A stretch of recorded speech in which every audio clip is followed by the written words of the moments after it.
Welcome to your new favorite bookish podcast, Fully Booked and Caffeinated. I'm Heather. I'm Kelsey. And today's episode is about the highly popular fantasy series, A Court of Thorns and Roses by Sarah J. Maas. I'm super excited about this one. You know that. Oh, yeah. This is what we've been waiting for. Yeah, this is one of my all-time favorite series. It's a first for you. Sure is. You're in for a ride. And now you have to read every single book by her, and your life will never be the same. You also have no more time. Anyways.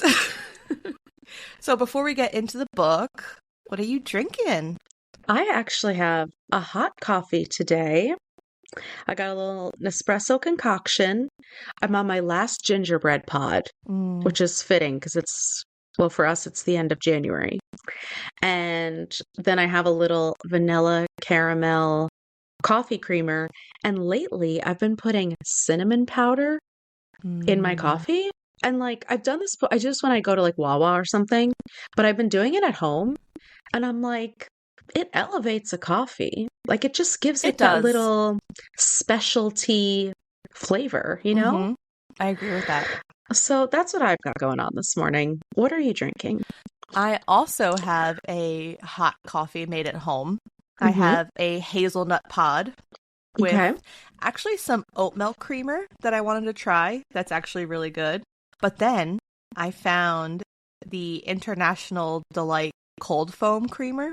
Oh. So it's basically in a whipped cream can, and then you just spray it on top of your coffee, and it gives a cold foam. Sam's Club had it. I was super excited.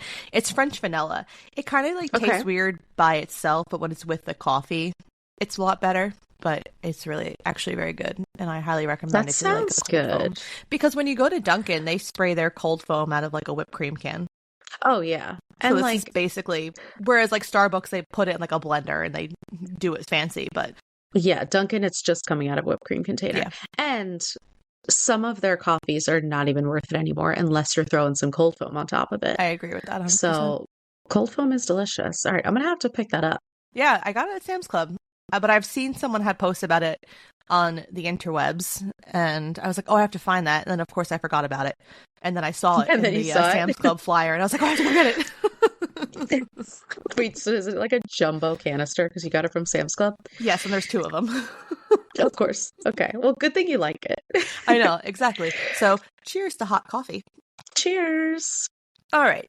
So Sarah J. Maas is the prolific #1 New York Times and internationally best-selling author of Throne of Glass, which was her first fantasy series, which is young adult. Then she did A Court of Thorns and Roses, which is, we were just discussing this prior to recording. It is an adult fantasy series. It's not really labeled as young adult.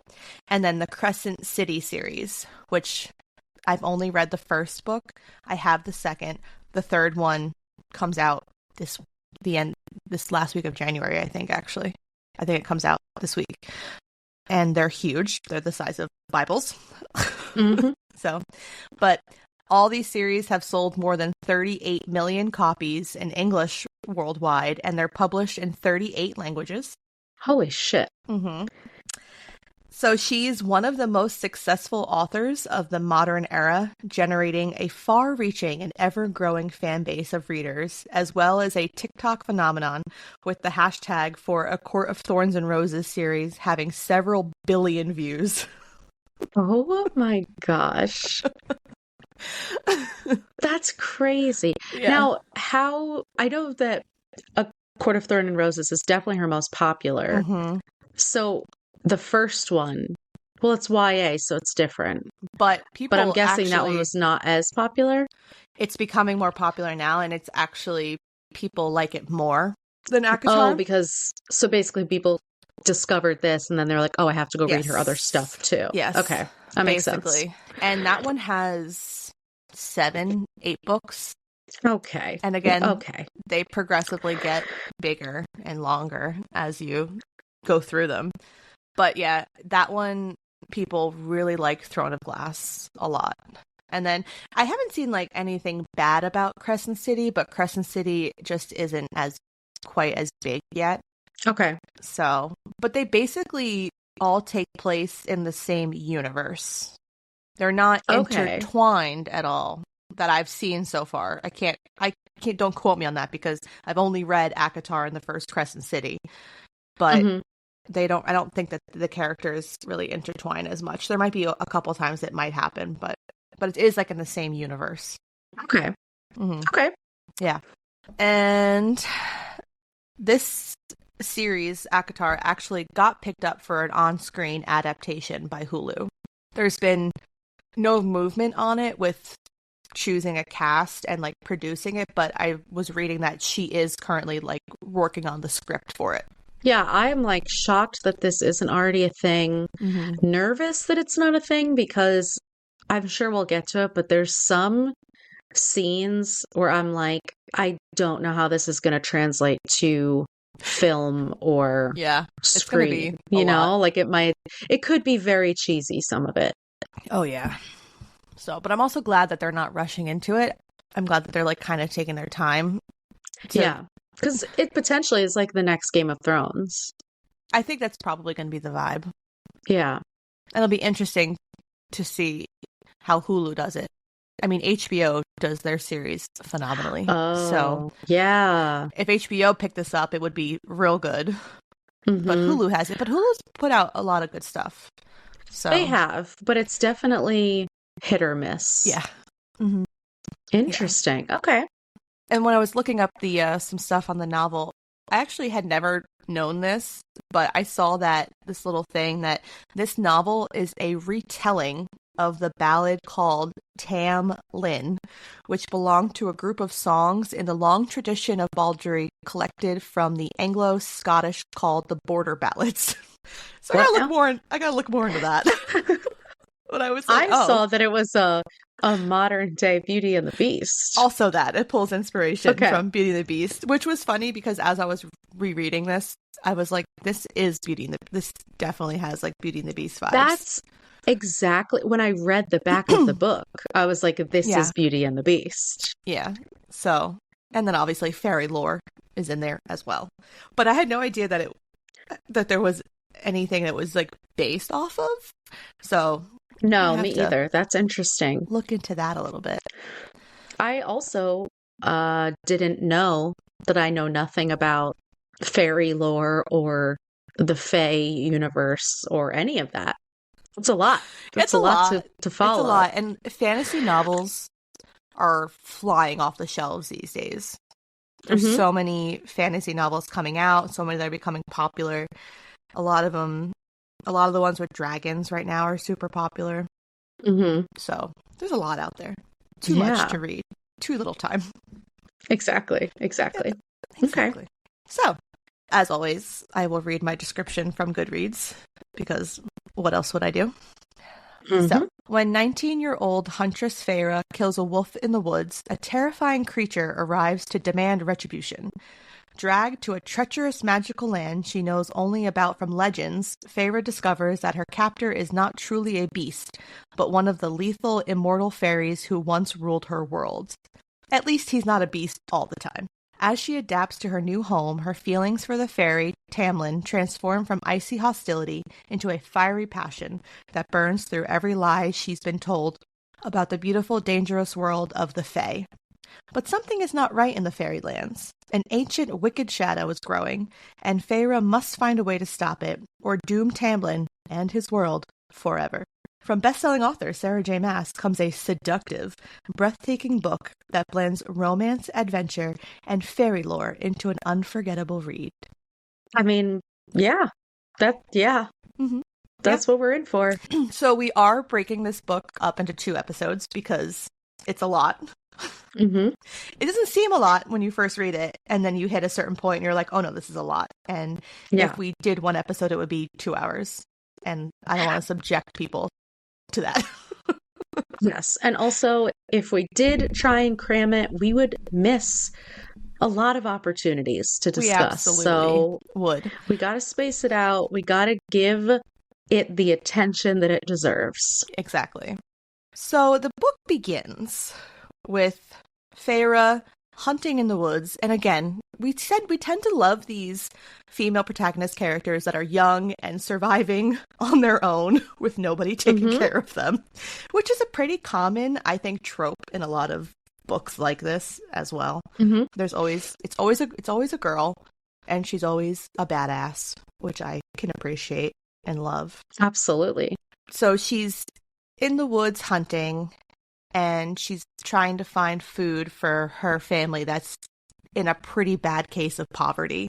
It's her father and her two sisters, Nesta and Elaine. The mother had died years ago, and Feyre had made this promise to her mother on her deathbed that she would take care of her family. So, of course, you have this woman putting all this pressure on this young, impressionable teenage girl who now has to basically take care of her entire family at the age of, what was she? She was like 12 or something. 12 or like, she was very Yeah, young. I think she was Very, 12. very young. And also, I found it very surprising how much she felt that she had to hold to this Mm-hmm. promise when she didn't even like her mom. Yeah. Like they did not get along. Yep. And they're basically poor because her dad did some bad investments, which, it happens. It does. It does happen. And so she's a sole provider for the family. And mainly because the dad really messed up, he had creditors coming after him. And some dude just comes into his house, breaks his kneecap. And Feyre witnesses all of this. Shocked me. I was like, this is the mafia of the Fey world. Literally. And her two sisters, I don't think I would categorize them as like prissy, but they're definitely like, I don't want to get my hands dirty kind of girls. Oh, yeah. Especially Elaine. She's this little innocent little girl. And then you have Nesta, who's hardcore. And as you read on, Kelsey, I think you're going to love Nesta. I think Nesta's going to be your favorite, actually. Really? Okay. Yes, I really do. All right. Yes. The like vibes that. of characters that you like in stories, Nesta's going to be your girl. Mm-hmm. Okay, I'm excited for that. Yeah, so basically, Feyre provides for her entire family. So she's traveling in the woods and she's not finding anything. And so she has to go very far into the woods, farther than she ever does. And she gets worried because she's getting close to the fairy territory. And there's a treaty that was made between the humans and the fairy, which basically there was this 500 years prior to this timeline that we're in, there was a war. The humans and fairies were at war. And the humans were basically tired of being mistreated and ruled by the Fae. And the war got so bloody, which I can't even imagine humans surviving a war against the Fae, because, like, the Fae have all this power, but I digress. So they agreed to sign a peace agreement to end the bloodshed. And there's these 6 mortal queens. They sign a treaty along with the Fae, and there's a magical wall that is built between the lands to keep the kingdoms apart. And it prevents passage of the fairies to come into the human world, for the humans to go into the fairy world. But of course, there's holes. There's little ways you can get through, because of course there is. Otherwise, how would these two worlds mingle? And so she knows that sometimes fairies come through the wall, and from the lore and stories that she's told, fairies come and they kill and torture humans. So she's nervous. And any human that ventures into their world never comes out. No. You basically, you done for. Yeah, exactly. So she sees a large deer, but there's also a wolf stalking this deer. So we got a triangle. The deer's chilling, has no idea. The wolf's looking at the deer. Feyre's looking at the eating wolf. Tree bark. Just hanging out, eating some tree bark. Poor baby. I know. And she has like this dilemma, because she knows that her family's going to starve if she doesn't get this deer. But she knows that also this wolf is it's big, and she knows that she'll get good money for it. So she takes a chance and she shoots the wolf, and then doesn't question it. But she kind of wonders if it is a fairy in disguise because of the size of it. I have a question. Yeah. Do they not eat wolf? Because her first thought was I have to kill the wolf so that I can save the deer because we have to eat the deer. And I was like, the wolf looks like it would have more meat I on it. know. If I it's not a fairy, Listen, I actually agree with that as well. It kind of seems like the wolf isn't something that they would eat, which meat is meat at that point when you're starving. You're going oh to eat what yeah. you can eat. So, who knows? Maybe there's some weird thing that we don't know about in this world. They Yeah. just won't Or eat maybe she wolf. just really was not willing to risk it if it was a Yeah. fairy. I don't know what happens if you eat a fairy wolf. I'm I not mean, sure. God only knows. so she has this ash arrow, which is, from what she's heard, something that can kill a fairy. So she aims it, and it doesn't kill the wolf, but the wolf is badly injured because obviously it has to be something supernatural. And then she aims a second arrow into the wolf's eye, and then the wolf just doesn't even try to defend itself. Like, it gets shot, Yeah. and then it's like, oh, all right, I'm not even gonna fight for my life. I'm just gonna die. Yeah, and I feel like that kind of reinforced her belief that it wasn't a fairy because Yeah. she was like, Mm-hmm. it would have fought back or done something, but it literally just lays there and I looks know. at her.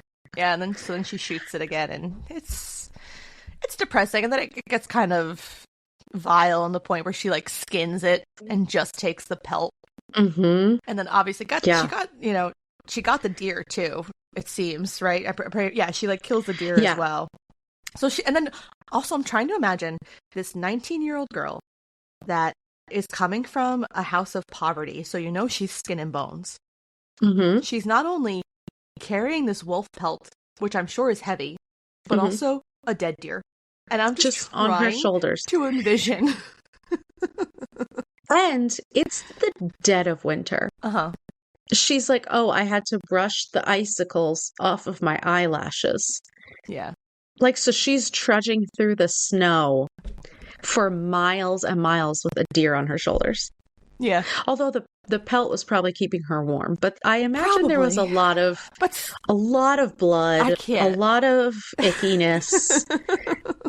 It's a Couldn't lot. be me. So she comes back with this bounty, and the next day her and her sister's go into town, and this is the only reason why her sister's going to town, because they know that Feyre is going to get some coin, and they want to Mm-hmm. hold their hands out even though they do jack shit. They want that money. They're also bitches. Oh, yes. Okay. Mm-hmm. She brings home the deer covered in blood. She brings home a wolf pelt, and they're just like, we're hungry. Yeah. And I don't feel like chopping wood. So when are you going to cook the deer? Like, what? I know. Yep. They're definitely one of a kind. Every character in this book is one of a kind. Yes. So she sells the wolf pelt to a mercenary near the town center, and the mercenary gives her basically a huge bag of coin, and Feyre's like, why? Why are you giving me all this Mm-hmm. coin for this? And the mercenary basically has been in Feyre's position before, where she's lived in poverty, and so she understands like where she's coming from.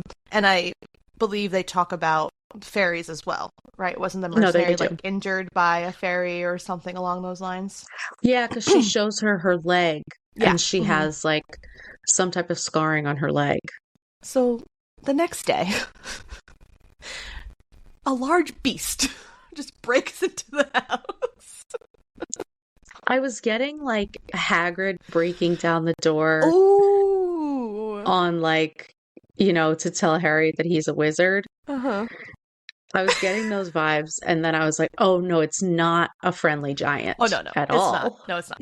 No. So this beast just breaks into this house and basically is demanding retribution for the dead wolf because it was a fairy. And Tamlin, who is this beast, states that in the treaty, when a human takes a fairy life, the only option is the human life must be taken by Prythian, which is the fairy realm. And her and her family just don't question him. They're like, okay, makes sense. I mean, But to be fair, Can they question him? I know. And then, but there's that lore that they know that fairies are unable to lie. So also what he's saying must be true because he's a fairy. He can't hmm lie.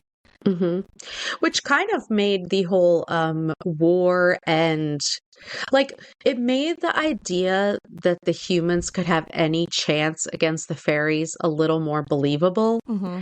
because they like didn't have this ability to lie. So it's like there would be ways to outsmart them or get a leg up on them. Mm-hmm.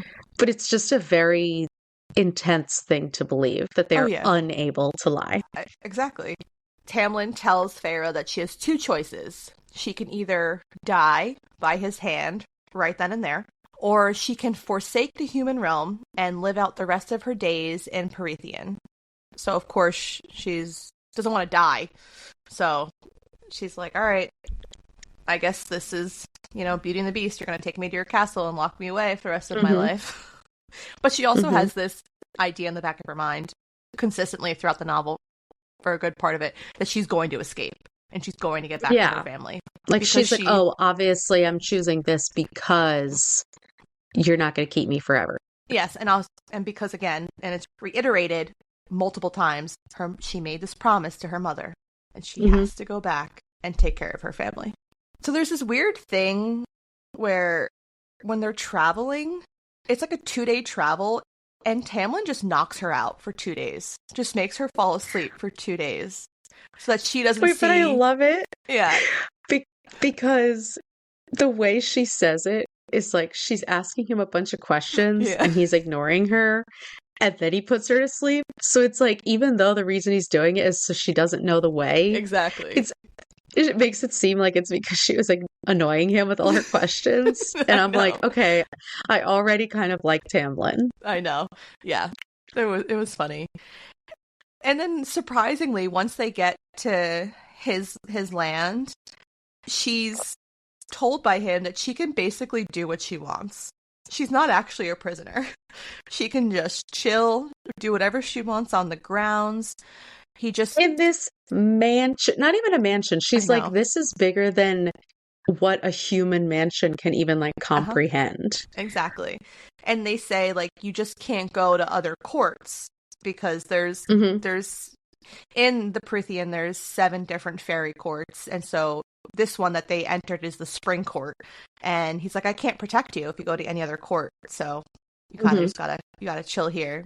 And then he changes from his beast form into his human form, and then Feyre notices that him and all the other court members have masquerade masks attached to their faces by magic. So this shit just ain't coming off. What a twist. Mm-hmm. What a twist. Mm-hmm. Sarah, you silly gal. You silly goose. I was like, what do you mean they have masks on? Mm-hmm. Feyre's time at the manor is it's an interesting ride. She becomes friends with people throughout the castle, which you would never expect. Her servant or not her servant, the servant that's assigned to care for her, Alice, you could tell like in the beginning it's obviously tepid, but eventually they become really close. And then hmm Tamlin's best friend who lives at the manor, Lucien. I loved their relationship, Lucien and Feyre. The Me banter. too. A plus. A plus banter. Just the quick quips back and forth. Mm-hmm. So good. So good. And I just picture him smirking Uh-huh. every time that Tamlin and Feyre have an interaction. I loved him. And I love that. Well, Feyre does not know what's good for her because she just talking back to everybody. Mm-hmm. But I love that they would both like take digs at each other And it's and then just like smile after. Like I thought it was so cute. I know, and it just cracks me up too that Feyre had like the audacity to just talk back constantly and ask all these Constantly. questions. I'm like, bro, they can still kill you, you know. But I really liked the relationship with Alice because their first interaction, Alice basically says, like, I could kill you if I wanted to. Mm-hmm. I'm not going to. Tamlin has given us strict orders to not hurt you. So, like, Yeah. don't make this harder than it has to be. Like, I just liked how upfront she was. Mm-hmm. And then it kind of forced Feyre to not be on the offensive with her right off the bat. I also like that Alice was trying to put her in gowns, and Feyre's like, nah, Yes. give me that tunic and pants. I am not wearing Uh-huh. a dress. Good for Not her. for me. Good Not for her. me.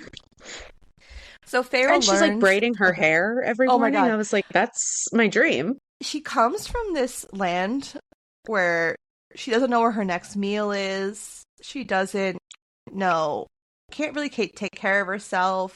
No one's taking care of her. She's taking care of everybody else. Where now she's in this place where people are actually caring for her. And then she's eating this amazing food. Like, disgusting amounts of food. Yeah, there's one part where she goes to bed without dinner and she's like, I was starving because I skipped dinner. I'm like, girl, you used to have less than one meal a day. Mm-hmm. And now you're like, I didn't get my 3 round meals with dessert. How shall I survive? Yeah, and she thinks that she can't eat the food from there either because she had one of the lores was that the fairy food basically don't eat anything that a fairy gives you because it could be poisonous or whatever, but it's not. That's not true. So she could just eat all this delicious food and get sick all the time. My dream. Okay. Right? Feyre learns that there is a blight upon the fairy lands that is releasing demon-like creatures throughout the courts to kill the fairy. And the only cause that's mentioned at this time is a mysterious she, whose name it's like Voldemort. Her name can never be said. They just never say her name. It's always she. This it's never who she is. So Feyre's like, I have no they idea. don't even say where she's from or anything. And Feyre's like, I didn't even know that there were women in charge. Like, she thought that all of the lords were male. So she's like, who is this she? Feyre decides that she wants to find out some information on her own. And so she gets advice from Lucien on how to trap what is known as a surreal, which is a type of fairy creature who can answer any question asked of it. So if you trap one and you ask it a question, it has to give you the answer, which is a cool concept, realistically. I like that idea. But as long as you can trap it, you can ask it anything. Yeah, but it's obviously so dangerous to trap it, and it's a risk. But I like that all of the different fairies, even though they have like all this magic and everything, they do have some type of weakness, something that something that she can exploit. So like this really is a fairy who can't lie. One of my favorite things about this whole like scene with the surreal too is Lucien is like, oh, you need to trap it and bring a dead chicken carcass, or that's the only way that you can get it. And then eventually when she comes back to the manor, Alice is like, you could have just offered it a new coat and it would have told you anything that you wanted. Yes. She's like, Lucien was fucking with you, obviously. Yeah. And then like, Lucien, next time, ask me. And then Lucien does say, I'll be nearby, I'll be on the border. So he's not telling her what to do. He's kind of being like, if you were to do this, and if you were to do this, I will be on the borders. So if I happen to hear anything, so she knows that she kind of has her back being looked after, hypothetically. Yeah. So she does. But she's still like skeptical because they still don't have the relationship where she could fully trust him. No. And he is like, his relationship with Tamlin is such that he would never do something that Tamlin wouldn't want him to. So that's why he's like, well, if you were to do it, I'm not telling you to do it, but if you were. She does end up trapping a surreal, and she learns that Tamlin is not just any fairy, but he is one of the 7 High Lords. So he rules this land, this spring court. Tamlin's running shit. He's the man. And she's like blown away by this revelation. Yeah. Well, she already knew. So this is what I learned early on in reading this, that basically the high fae are hot. Regular fairies are ugly. Yeah. And then the High Lords are are beautiful. other level.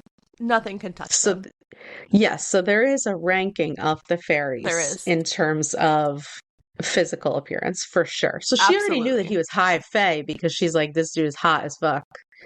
But she Hmm. didn't know about the power. No. She asks if there's truly no way for her to ever get home, and there's not. The Sorial keeps telling her to stay with Tamlin or stay with the High Lord. You know, he'll protect you. And then he tells her that fairies can, in fact, lie. And though, you know, while they can lie, Tamlin did not lie to her about her being able to never go home. Hmm. That was true. She gets curious because Feyre is a curious young girl. She's wants to know everything. So she asks. Curious is one word for it. I know. She asks the Serial like what caused the blight, and he tells her that there's another land called Highburn that is ruled by a king rather than the land being split into courts. And like I had said, so there's 7 courts in Perithian. There's winter, spring, autumn, summer, dawn, day, and night. And the king is unhappy with the treaty that was signed with the humans, which allowed them to no longer be slaves and have lands of their Yeah. own. Which cool, love that. And like a very small like their land is tiny. Like Mm-hmm. they're not really taking up that much of your space, but okay. But he just wants his humans to be his slaves. That's realistically what it Right. is. He's gross. Right. And so 100 years ago, he sent his most trusted commanders and killers to the human and fairy lands to begin a war. And as spies and lovers infiltrated the courts and gathered enough information that the king could make to have his plan to take over, one of his commanders disobeyed, and this commander is now called the Deceiver, which we'll find out who that is a little bit later. So during her entrapment of the cereal, I sound like I just said cereal. It's not cereal. Maybe cereal. I don't know what it is called. It traps Cinnamon Toast Crunch. And would have been safer. so at this point, she actually encounters some of the vicious blight fairies, which previously she did encounter. I cannot remember what it's called, but she did encounter something at the castle that she hallucinated that it was her father. The bogey? Yeah. No, that was worse. Oh, that was this worse. Was something yes. else. I can't remember the names, but she had seen something. So there's already been some supernatural things that she's experienced, but she hasn't experienced anything like this yet. So they get attacked by the Naga. And before she runs away, she does release the Cinnamon Toast Crunch to run away. And she runs herself, and she actually successfully kills like 2 of them, which, hell yeah. Good for you. Yeah. And so she's screaming. Savage. Because, Lucien said that he would be on the border and he would come and get her. Spoiler alert, he doesn't. But Tamlin comes in to save the day. Because he's returning from his border patrol and he hears the screams and he saves her. And it's vicious what he does to these creatures. He like rips them apart, more or less. He like rips their throats out with his teeth. That's a favorite of his. Oh yeah. Dude loves to bite, as we'll find out. So eventually Tamlin and Feyre have a conversation about how she wants to go home because she made this promise to her mother. She wants to protect her family. And Tamlin's like, I can't send you home. But he tells her that her family is actually like well provided for. And he's altered their memories and glamored them, so they think that Feyre just dipped and is going to live with a dying aunt. Which, that's crazy that they just think that they have this dying relative, but obviously he's making them believe that there is. And that Feyre was just like, bye. And that Feyre would be picked when Feyre was the one who was providing for them. But it's funny because she doesn't fully believe that he's supporting her family. Like she's like, oh, he's probably just saying this so that I'll be complacent and like stop asking to go home. But then she's like, but wait, he can't lie, so he has to be telling the truth. And then she finds out that he can lie, and she's like, wait, shit, so he's definitely lying. Like it is just it's rough for her. I know. Yeah. So now that she knows that she's not technically breaking her promise to her mother because Tamlin is telling her that her family is well provided for, she finally kind of lets loose and allows herself to be herself. And she begins painting again, which was something that she really liked to do back when she lived in the human world, although she couldn't really afford paint, so it was kind of like a luxury. Whenever she could, she would paint. And then you come to find out that she can't read, but she's painting like crazy. And I got to imagine if this were like a real place, the landscape there has to be beautiful to try to paint. And you have all these beautiful fairies just walking around. hmm And Yeah, like she tries to capture the colors and she's like, I don't even know how I could capture that.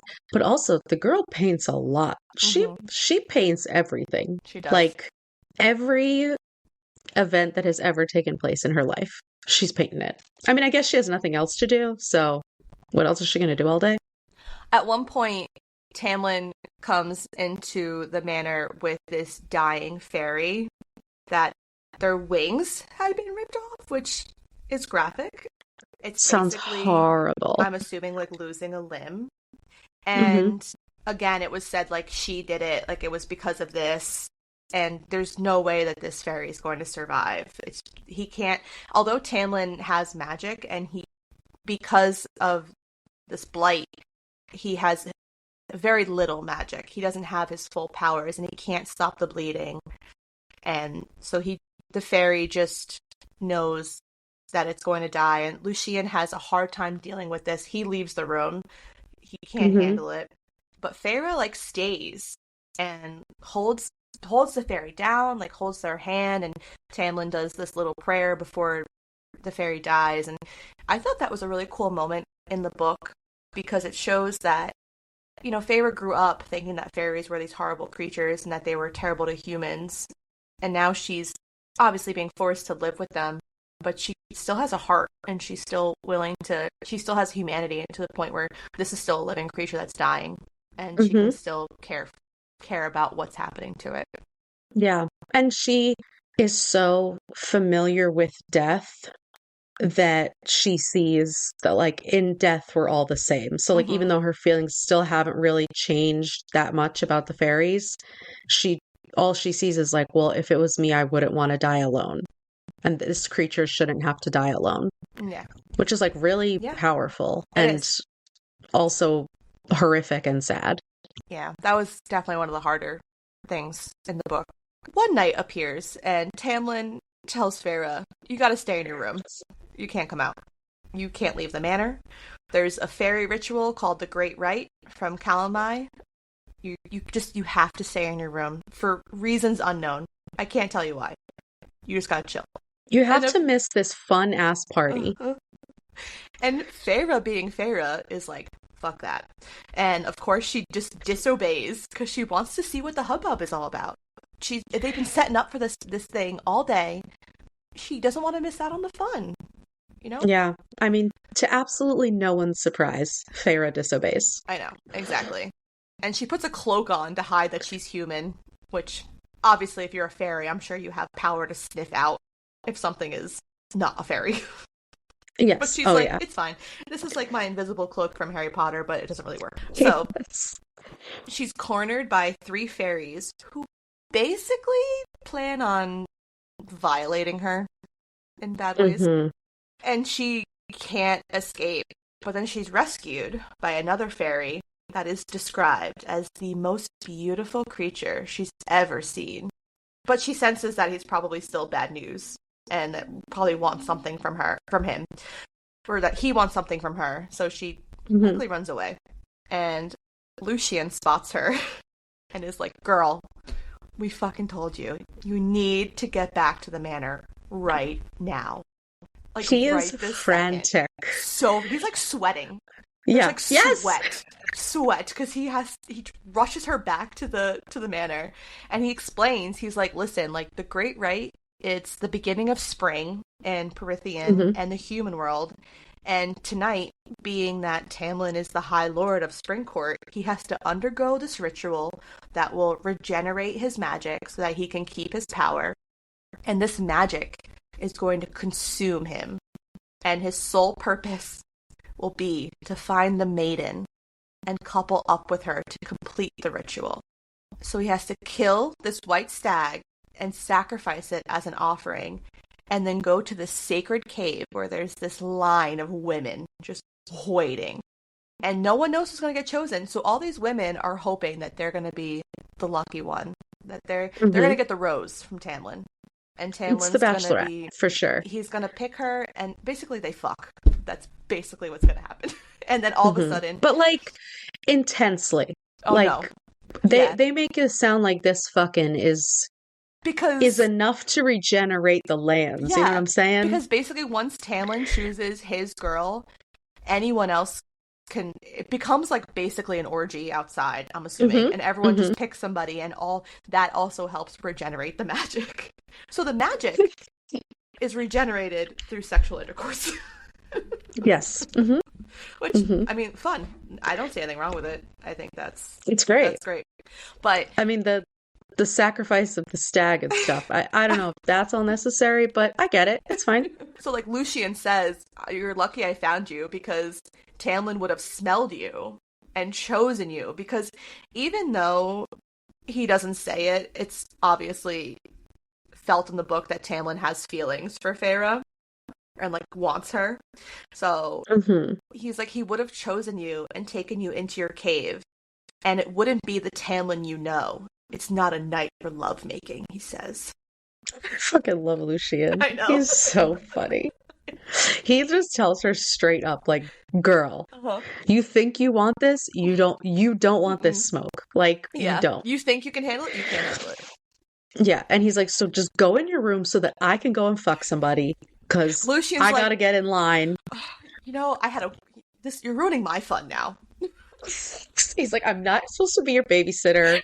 But also, these two should have put some magic on Feyre's door to make sure she can't come out, okay? You know that she's not listening to you. Yeah. So she does eventually go back into her room, and she locks herself in, falls into a restless sleep, and then she wakes because she actually stops hearing the music from the ritual. And so she's like, okay, it's over. I'm hungry. I didn't eat dinner. This is the night where she's like, I went to bed without dinner. Yeah. She's like, I'm a little peckish. I want to go have like some cookies or something. So she goes downstairs, and Tamlin is there. And he's still buzzed from the magic. So he's high off this magic right now. And alright, this scene was really hot, I will admit. This was one of my favorite scenes of the book. He basically traps her against a wall, and he was like, I smelled you. And it drove him crazy trying to find her. And he was basically pissed. He's like, I had to pick somebody else. And that, you know, he would have been, what did he say? The maiden that he chose was like, don't be gentle with me. And he was like, I would have been gentle with you. Yeah. And then Feyre, being this badass girl that she is, she taunts him.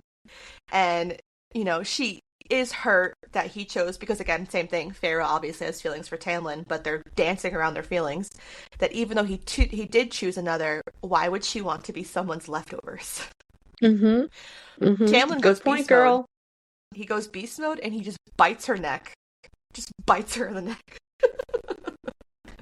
And leaves a bruise, basically gives her a hickey. And although she's pissed, she like realizes how much she wants to bang Tamlin.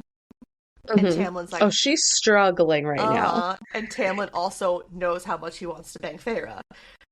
So he's like, go to your room right now, because no, we're not doing this here. Yeah. And she like starts calling him names. She's like, you you brute, you savage, all this stuff. I'm like, girl, you liked it. Relax. Oh, obviously. Clearly liked it. So her and Tamlin grow closer.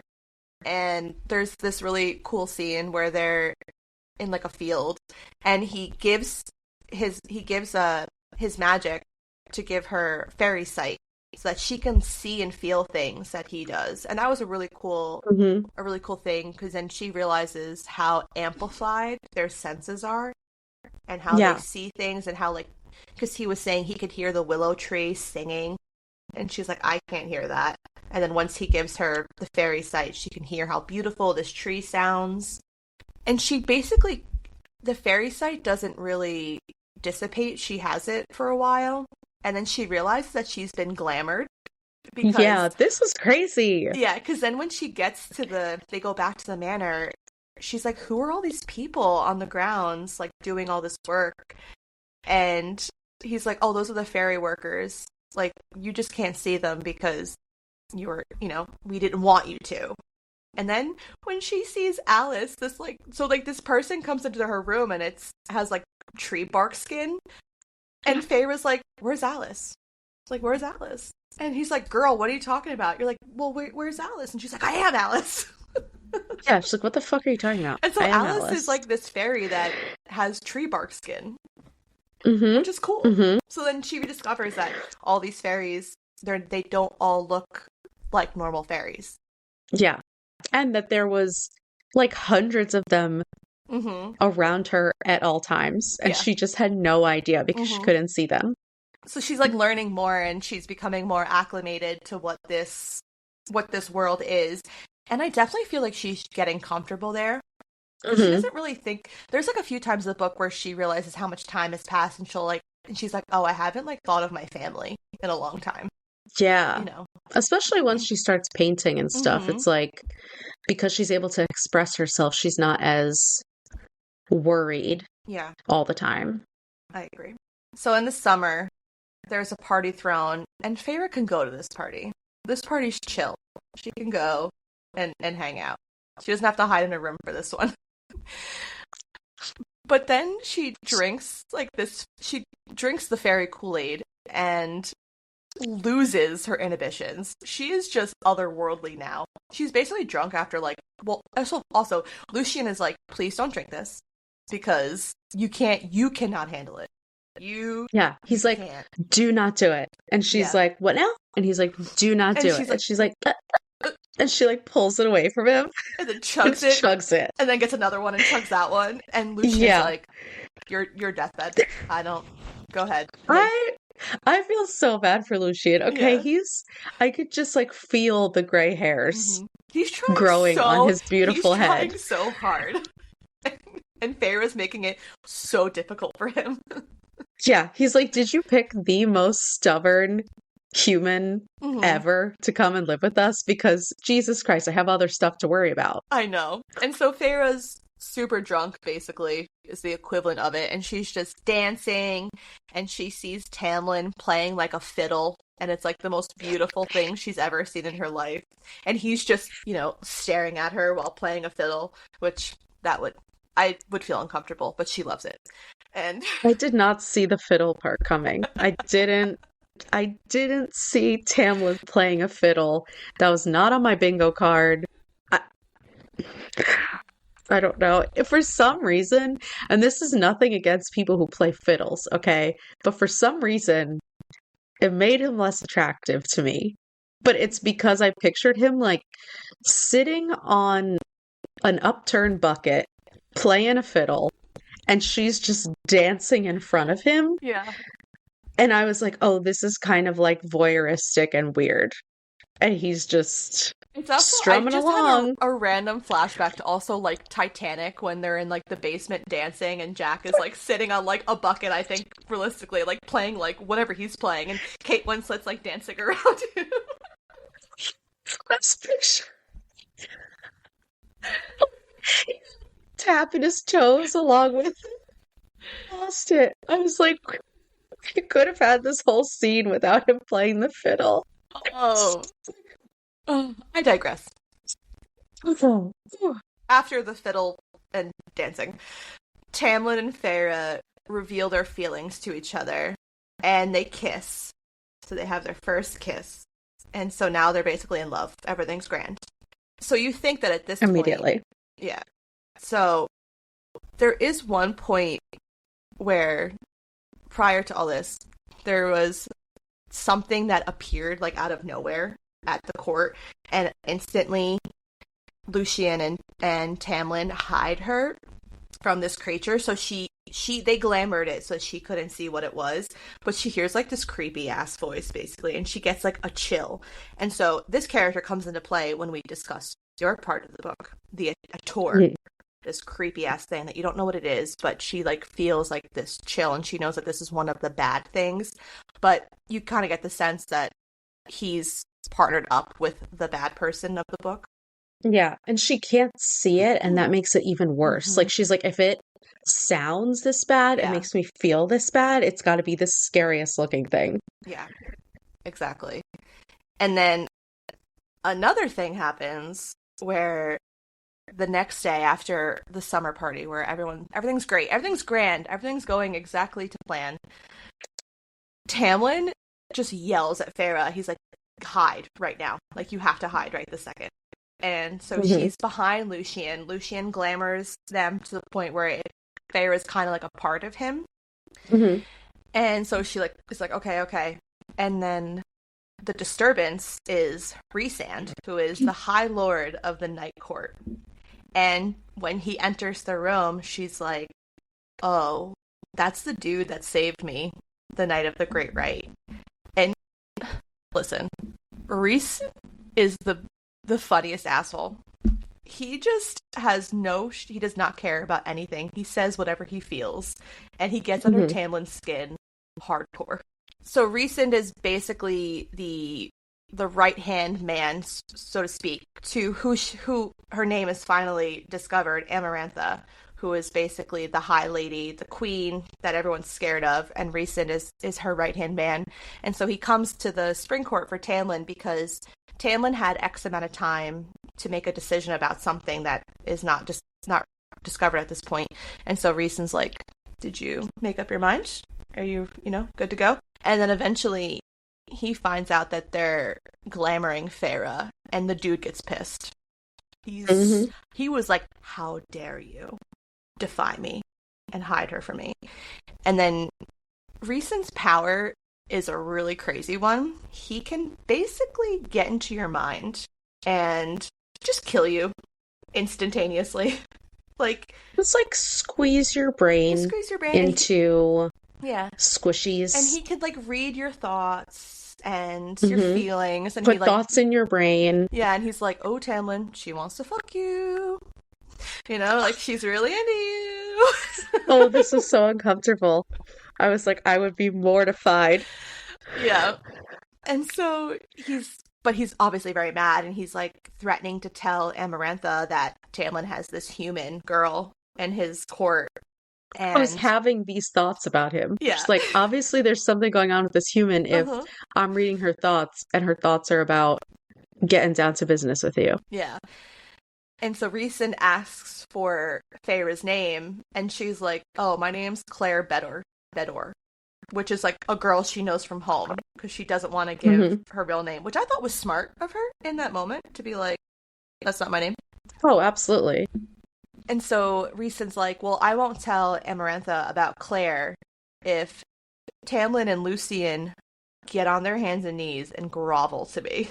And so Feyre kind of realizes in that moment what kind of fairy Rhysand is, because it's the fact that he's getting another High Lord, aka Tamlin, to get on his hands and knees to grovel for him not to tell Amarantha about Feyre being there.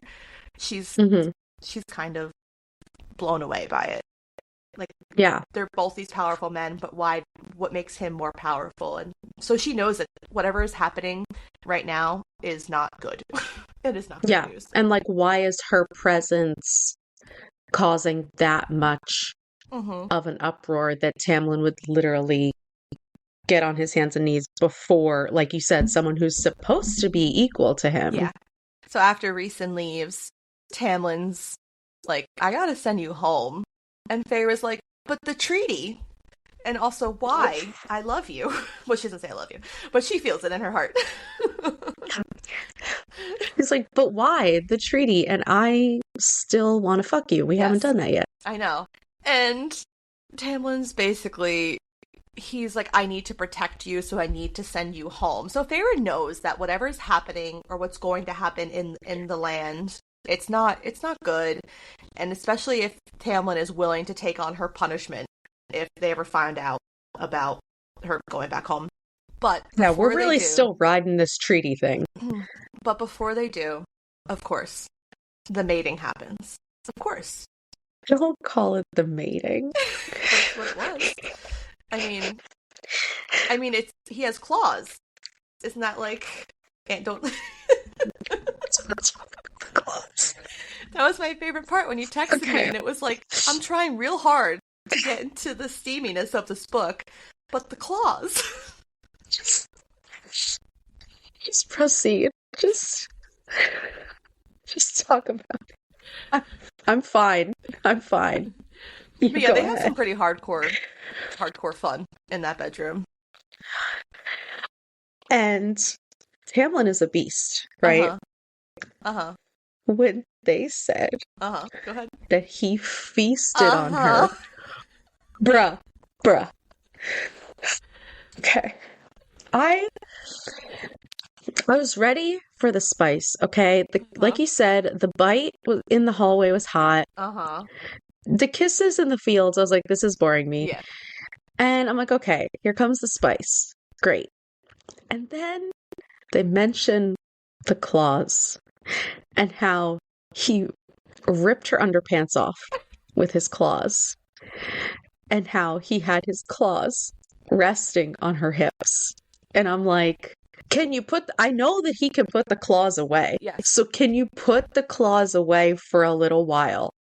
Because now it's dangerous. Now it's too much. Now we're fully accepting that you are banging a beast. This is not, you cannot convince yourself this is a human man. He has claws. She likes it. I mean, clearly she likes it. Clearly, she likes it. They do it like all night long. Oh, yeah. And all, yeah. Oh, yeah. The So funny part is, I enjoy his claws in some, like, there's one part where he like can't control when his claws pop out. So there's one part where he's resting his chin on his hand and his claws pop out and they scratch his face. So hard. Like this almighty magic lord. And he accidentally scratched his face just because he was resting his hands. Oh man. So all right, maybe I'm wrong. Maybe he can't control. The claws have to be out during intercourse. I mean, that also Maybe might be a that's it. thing that he just can't. It might be like the equivalent of, an erection. The He just boner? can't. Yeah, he Yeah. just can't. It won't go away. Oh my god, he has boner claws. Oh my god. Sarah, why are you doing this to me? You just wait until the other books. Oh, good. Okay.